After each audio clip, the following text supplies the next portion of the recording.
여러분 반갑습니다. 김덕기입니다. 자, 이번 시간에는요, 2018년도 3회차 실기 해설 진행하겠습니다. 1번 문제 갑니다. 앨리스가 제시한 비합리적 신념을 5가지 쓰시오. 앨리스, 이상한 나라 앨리스.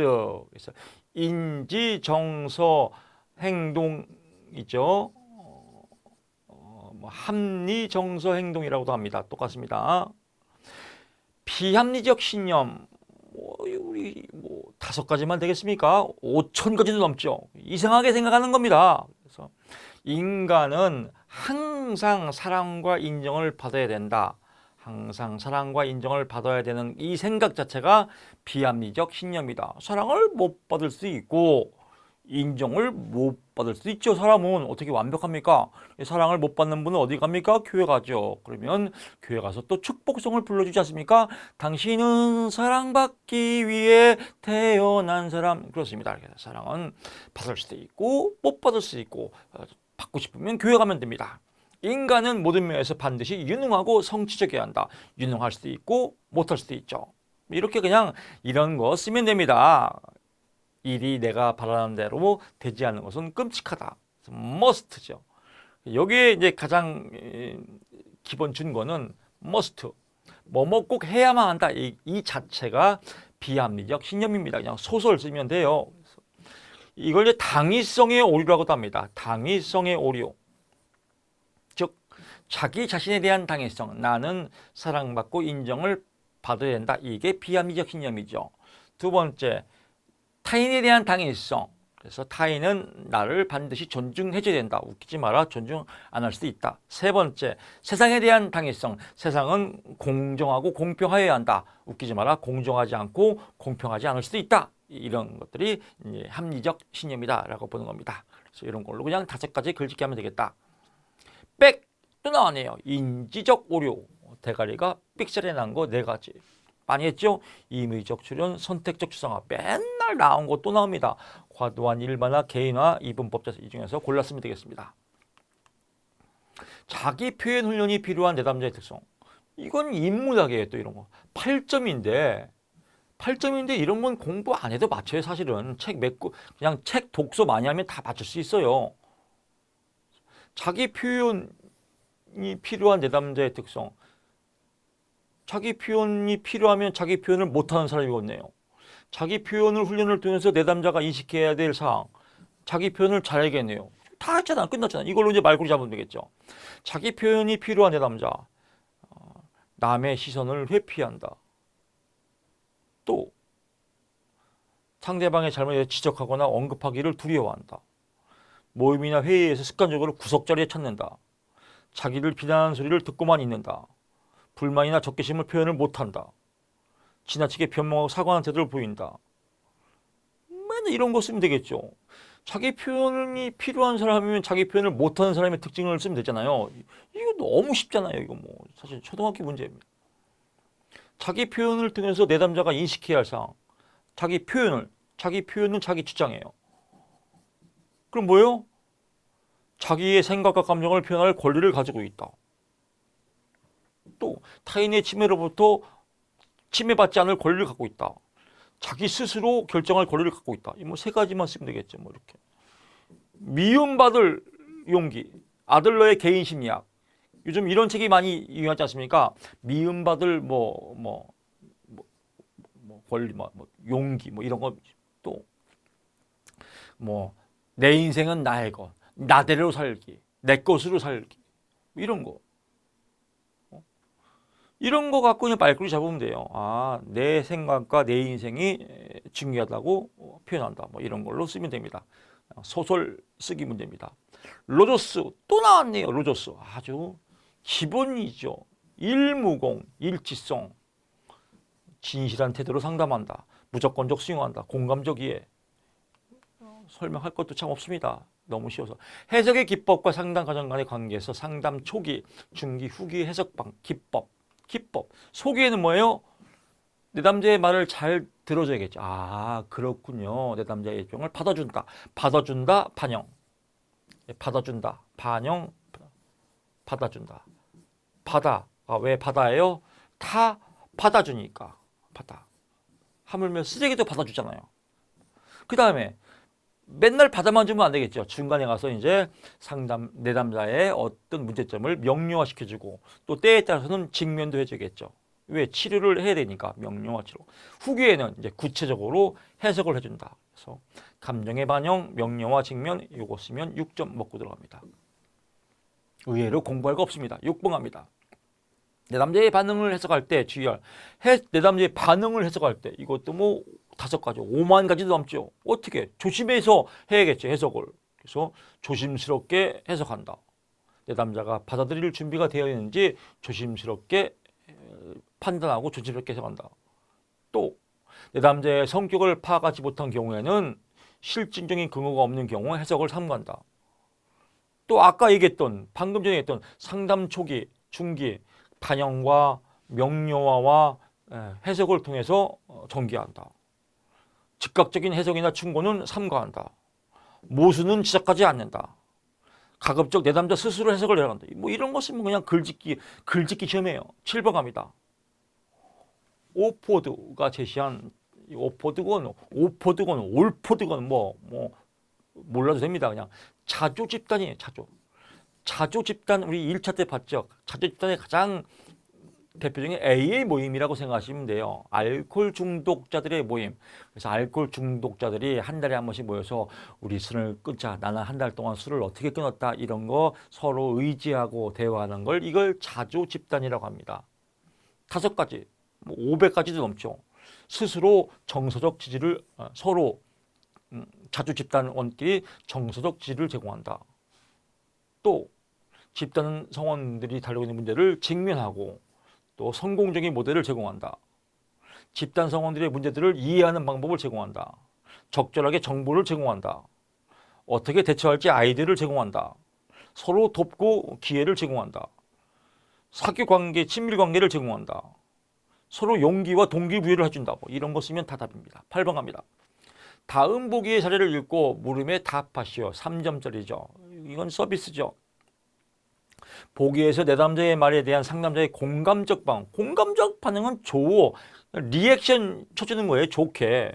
이건 정말 믿을 수가 없어요, 선생님. 지난번 상담을 받을 때 남편이 집에 일찍 들어오겠다고 약속을 했었잖아요. 그런데 정말로 남편이 제 시간에 맞춰서 집에 오더라고요.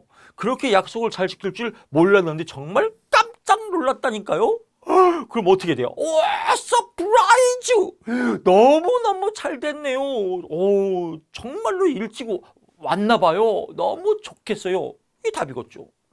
그래서 뭐 일찍 오는 모습을 보니까 무척 놀랍나 보군요.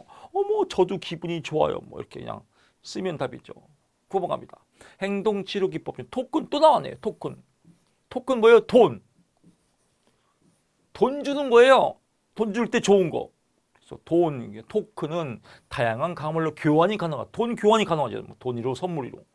그래서 필요에 따라 효과적으로 강화를 할 수 있다. 또 장기간 토큰을 저장하여 더 큰 물건이나 특혜로 교환할 수 있다. 돈을 보관한 다음에 더 큰 걸로 교환할 수 있다. 이거는 필요에 따라서 효과가 즉각 나온다. 또 환자의 행동을 강화할 때 간편하게 주고받는다. 선물 중에 제일 좋은 게 돈이지 않습니까? 토큰의 즉각적인 배분, 돈의 배분을 통해서 강화의 지연을 방어할 수 있다. 강화가 계속 이어진다. 금방 내 강화가 이루어진다. 이런 거 쓰면 됩니다. 10번. 사회기술 훈련을 집단으로 시행하는 경우 장점 3가지. 이것도 뭐 3만 가지도 넘겠죠. 사회기술, 사회적응 훈련이라고 하면 됩니다. 사회기술 훈련은 사회 적응을 잘하도록 집단에서 했다. 이때 좋은 점. 집단원끼리 서로 사회기술을 자연스럽고 자발적으로 연습할 기회를 갖고 있다. 또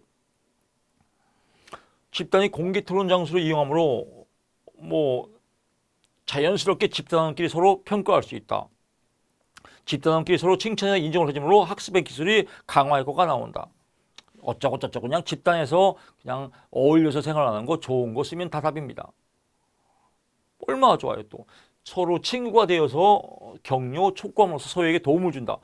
그냥 인문학 문제 아니에요. 이걸 뭘 외울 게 있어요. 근데 이제 가장 안 좋은 사람들이 많이 호전된 참여자가 집단에서 많이 호전된 참여자 많은 호전된 집단에서 처음 접촉한 사람 처음 접촉 두 번째도 아니고 처음이다. 뭐 이런 거 외우는 거 헛발질이죠. 임상 장면에서 환자의 신경 심리 평가를 위한 종합 심리 검사, 종합 심리 검사를 풀 배터리 검사라고도 합니다. 풀 배터리. 사랑의 배터리가 생각이 나네요. 풀 배터리. 이때 지능 검사가 포함이 되는데 지능 검사를 왜 넣냐 이거예요. 그럼 지능 검사의 특징을 쓰면 되겠죠. 그래서 개인의 신경학적 문제, 정신건강의학적 문제를 감별하는데 개인의 정신건강의학적 문제를 진단하는데 사용이 된다. 또는 개인의 신경학적 문제를 감별할 수 있다. 이렇게 써도 되겠고요. 개인의 성격적, 정서적 특징을 파악할 수가 있다. 또 개인의 적응에 도움을 주는 강점은 물론 장애를 일으키는 강점과 약점을 파악할 수가 있다. 또 개인의 인지적 특성을 알 수가 있다. 개인의 행동 관찰을 통해서 적응적 또는 부정적 행동 양상을 이해하는 자료를 사용한다. 뭐 이런 거 갖고 글짓기 하면 될 것 같습니다. 12번 갑니다. 다음 보기의 사례를 읽고 물음에 답하시오. 서울시 마포구의 초등학교 5학년 학생인 김모양은 평소 또래에 어울리지 못하고 집단 따돌림을 받다가 스스로 목숨을 걸었다. 자살했네요. 같은 반 학생이 집단 따돌림에 대한 가담 여부를 떠나 김모양의 자살 소식을 듣고 시리에 빠져 있다. 김모양은 죽음에 대한 죄책감까지 느끼게 되었다. 본인이 가담도 안 했는데. 김모양의 담임선생님은 이러한 사실을 교장선생님께 전하고 교장선생님은 아이들에게 심리적 안정을 해서 임상심리사를 학교로 초대했다. 그렇습니다. 임상심리사가 간 거죠. 보기의 내용과 관련된 임상심리사의 주요 역할과 기능에 대해서 기소. 주요 역할은 뭐예요? 답이 뻔하죠. 심리적 안정이죠. 그리고 심리적 회복이겠죠. 임상심리사가 학생들을 도울 수 있는 방법을 구체적으로 4가지. 이제 어떻게 도울 수 있나? 안정을 시키고 회복을 시키고 뭐 이런 방법들에 대해서 이제 서술하면 되겠죠. 이제 답 나왔으니까 이제 글짓기 하면 되겠죠. 그래서 주요 역할을 이렇게 심리적으로 불안정한 상태인 이 학생에 대해서 심리치료를 통해서 심리적인 충격을 받고 있는 학생들에게 심리적 문제를 해결하기 위해서 노력해야 된다. 뭐 이렇게 쓰면 되겠죠.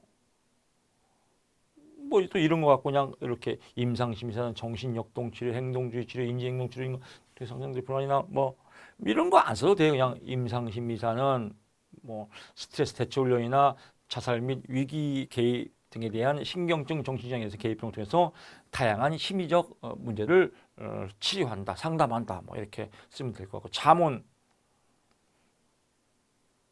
주요 역할 및 기능에 대해서 뭐 자문은 뭐 마찬가지죠. 임상심리사는 학생들의 교육 및 학교 생활에 대한 책임감을 가진 교사로 하여금 효과적인 학생제도를 수행하도록 돕는다. 뭐 도와주는 거니까요. 이것만 쓰면 답입니다. 임상심리사가 학생들을 도울 수 있는 방법 구체적으로 4가지. 첫째, 필요한 교육적 자료와 전문적 조언을 제공한다. 두 번째, 교내 보건교사와 함께 학생들의 부적응 정서를 해석해서 놀이치료나 미술치료와 같은 이런 프로그램을 진행한다. 심각한 후유증을 있는 학생에게 개인 상담을 실시한다. 개인적인 상담. 또 지역사회에 연계해서 지속적으로 치료 프로그램을 제공한다. 이렇게 쓰면 될 것 같습니다. 성폭력 사건과 관련해서 그 피해자로 만약에 이렇게 나왔는데 정말로 그 시험 시간에 긴장해서 한계가 생각이 안 나요. 그럴 때는 그냥요 조용히 생각하세요. 그냥 인문학으로 상식으로 내가 임상심리사야 어떻게 도와줄까? 심리적 정서적으로 괴로움을 겪고 있는 학생에게 취미생활이나 뭐 운동 등을 권장한다. 이렇게 그냥 인문학 쓰면 다 답이에요. 이런 건 정답이 없어요. 13번 갑니다. 성폭행 사건과 관련하여 그 피해자로 지목된 한 여성이 수사기관에 의해서 성폭력 상담소에 의뢰되었다. 그러나 정작 피해자는 자신의 성피해 사실을 부인하고 있다. 전문 상담사로서 자문을 한다고 가정할 때 적절한 자문 내용과 조치 방법. 첫째, 자문 내용은 성폭력 피해자는 성폭력으로 인한 충격과 혼란의 단계를 거치면서 자신의 성폭력 피해 사실을 인정하지 않으려는 부정 단계에 접어들게 된다. 그러므로 인해서 피해자가 성폭력 경험을 직시하는데 좀 더 시간이 필요함을 의미하는 것이기 때문에 기다려준다. 그리고 성폭력 상담에 있어서 위기 개입은 피해자에 대해서 유일한 개입이 될 수 있다는 것을 알려준다. 이렇게 잠언을 하고요. 조치 방법은 성폭력 피해자는 성폭력 관련 핵심 감정들을 감당할 수 없을 때 의식적 또는 무의식적 순위에서 핵심 감정을 억압하거나 부인한 경향이 있다. 그래서 핵심 감정을 억압하거나 부인하는 경향이 있다. 이것을 상담사가 잘 인식하고 수용하며 표현할 수 있도록 도와줘야 된다. 그리고 피해자인 내담자가 주체적으로 대화를 할수록 이끌어줘야 된다. 뭐 이렇게 조치 방법을 하면 될 것 같습니다. 그 다음에 뭐 또 맨 마지막에는 만약 내담자가 성폭력 피해자의 문제가 없다고 계속해서 부인하는 경우에는 일단 수용하며 언제든지 상담의 기회가 있음을 알려줘야 한다. 뭐 이렇게 마무리하면 될 것 같습니다. 순환성 장애 14번 순환성 장애의 진단 기준을 3가지 쓰시오. 순환성 장애는 간단해요. 조증이 있고요. 여기는 경조증이 있고요. 그 다음에 순환성 장애예요. 순환성. 즉 정서가 왔다리 갔다리 하는데 조증은 심한 거죠. 경조증은 중간. 순환성은 여기에 왔다 갔다 하는 거예요. 경계, 순환성. 그래서 조증에도 포함이 안 되고 경조증에도 포함이 안 되는데 이런 증상들이 있는 걸 순환성 장애라고 한다. 그래서 진단 기준은 기분 사과에 해당하지 않는 즉 경조증 증상과 조증 증상의 기분 사파에 포함은 안 되면서 최소 2년 동안 다수 기간에 걸쳐서 우울장애를 겪는 것을 말한다라고 보고요. 2년 이상의 기간 동안 경조증 기간과 우울증 기간이 절반 이상을 차지한다. 경조증도 있다가 우울증도 있다가 이 절반 이상을 차지하는 거예요. 또 아무런 증상이 없는 기간이 2개월 이상 지속되지 않아요. 그러니까 계속 왔다리 갔다리 갔다리 우울증과 경조증이 여기에 정확히 포함은 안 되지만 왔다 갔다 하는 겁니다. 또 주요 우울 사파, 조증 사파 이런 사파도 한 번도 경험한 적이 없다. 그래서 요 밑에 단계니까 사파에는 포함이 안 되지만 또 이런 경우가 왔다 갔다 해서 현실적으로 장애를 느끼는 걸 순환성 장애라고 한다라고 보시면 될 것 같습니다. 15번 MMPI-2의 성격 병리 5요인 척도 5가지 척도. 그래서 성격이 이상한 거예요. 성격을 공격성 있냐, 또 정신병이 있냐, 정신증, 통제 기력, 통제에 문제가 있냐, 부정적 정서성, 신경증이라고 하죠. 내향성, 낮은 긍정적 정서가 있냐 없냐. 그래서 5가지 이건 외우면 됩니다. 16번 갑니다. 지능검사 시 실제적인 라포 형성 방법 5가지. 5만 가지도 넘어요. 지능검사할 때. 어떻게 해야 돼요? 성취 동기가 부족하고 쉽게 포기하는 수검자로 하여금 최선을 다하도록 격려한다. 격려. 긴장과 불안을 해소시킨다. 검사에 집중할 수 있도록 유머를 사용한다. 수검자에게 관심을 보여준다. 사탕이나 선물을 준다. 침착하게 차분하게 과제를 할 수 있도록 부드럽게 노래를 불러준다. 부드럽게 연결시켜준다. 쪼꼬렛을 준다. 또 수검자가 알아들어야 할 일반적인 사항을 미리 알려준다.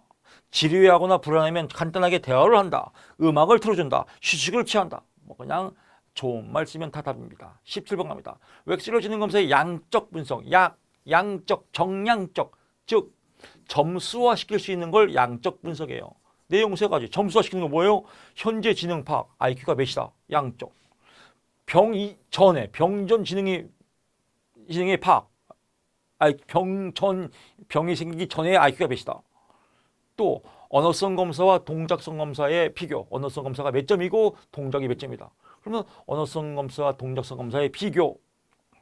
또 현재 지능의 파악, 병전 지능의 파악 이 3개 쓰면 6점입니다. 얼마나 쉬워요 공부하기요. 다음은 38세 미혼 여성의 다면적 인성검사 MMPI의 결과이다. 이를 토대로 수검사의 임상적 특징, 가능한 진단명, 주로 사용되는 방어 기제에 대해서 쓰시오. 8점짜리예요. 8점 먹고 들어가요. 간단해요. L 세련되지 못한 거짓말. K 세련된 거짓말. 세련된 거짓말이라고 표현이 하여튼 세밀한 거짓말. F 비전형적인 척도. 이 척도가 그럼 뭐예요? 얘가 높네요. L이 높고 규정도 높고. 근데 F는 낮죠? 그럼 뭐예요? V 척도죠. 그래서 V 척도의 특징은 뭐예요? 방어성 척도다. 방어를 한다. 방어성 척도다. 임상적 특징은 방어한다. 여기서 높은 거 두 개만 딱 집어보세요. 1이 높다. 3이 높다. 그럼 우리 배웠죠. 건우와 희반이는 어쩌고 저쩌고 나오죠. 건우와. 그럼 건강 염려증이 있구만. 또 히스테리가 있네. 우리 A는 올드 미스 히스테리가 이만희 저만. 그래서 자기 중심적이고 피상적이고 어울리지 못하고 건강에 대해서 염려증이 있고 신체 증상이 나타나며 아프다고 또 자꾸 응석바지 이런 특징이 있네요. 그럼 이제 이걸로 정리하면 되겠죠. 그래서 L 척도, 거짓말 척도, Y 척도죠. K 척도, 규정 척도가 81로 높으면서 비전형 척도가 낮으므로 이는 V형에 해당한다. 이 V형은 방어적 성향이 있다라고 보고요. 또 1번 척도 1 건강염려증과 척도 3 히스테리가 높은 점수로 그래서 뭐 심리적으로 신체적 증상 전환장애가 있고 또 대인관계에서 피상적인 양상을 보이고 뭐 이런 뭐 자기중심적 성향이 있다 이렇게 쓰면 되겠죠. 그래서 가능한 진단명은 전환장애다. 우리 많이 1차 때 많이 뵀죠. 신체장애 전환장애다. 뭐 이런 건 안 써도 되겠죠. 주요 사용하는 방어기제 부인 인정하지 않는다. 억압 그래서 부인과 억압을 사용한다 라고 합니다. 보통 1번 척도나 건강염려증 진짜 아프다니까 뭐 또 이렇게 뭐 괜히 이렇게 본인 스스로 아프지도 않은데 또 3번 히스테리 억압된 자 뭐 이런 거 그래서 부인과 억압을 사용한다 라고 보시면 될 것 같습니다. 자, 이상으로 해서 2018년도 3회차 강의 마치고 저는 또 2017년도에서 여러분 찾아뵙겠습니다. 자신감 가지시고요. 구호 외치면서 강의 마치겠습니다. 믿음 천국 불신족 믿으면 합격이다. 고맙습니다.